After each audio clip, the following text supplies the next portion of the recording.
নমস্কার বন্ধুরা, আমার এই জবা গাছটির ভিডিও আমি আপনাদের আগে একবার করে দেখিয়েছি।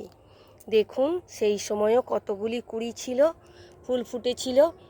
এখনও দেখুন সেই একই রকমভাবে এই গাছটি ফুল দিয়ে যাচ্ছে। কত কুড়ি দেখুন, এখনও বেশ কুড়ি।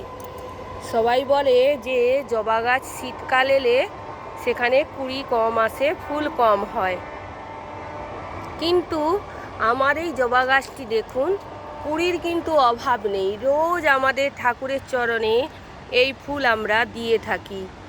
আজকে কোনো কারণবশত আমাদের এই ফুলটি তোলা হয়নি।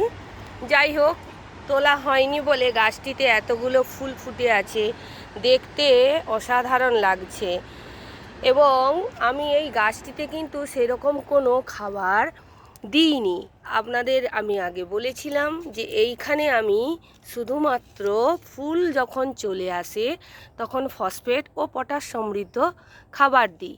সেটা তো আপনারা জানেন, আমার ম্যাজিক তরল সার, আমি মাছ পচা জল, আর আমার বাড়িতে তৈরি করে রাখা যে ঘরোয়া উপাদান দিয়ে তৈরি যে সার, আমি সেই সার শুকনো করে গুঁড়ো করে রেখেছিলাম, সেই সার।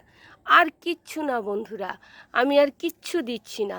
তাতেই দেখুন এতগুলি ফুল ফুটে আছে।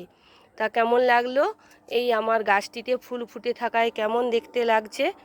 যদি ভালো লেগে থাকে তাহলে লাইক, কমেন্ট, শেয়ার করতে ভুলবেন না এবং চ্যানেলটিকে সাবস্ক্রাইব করতেও ভুলবেন না।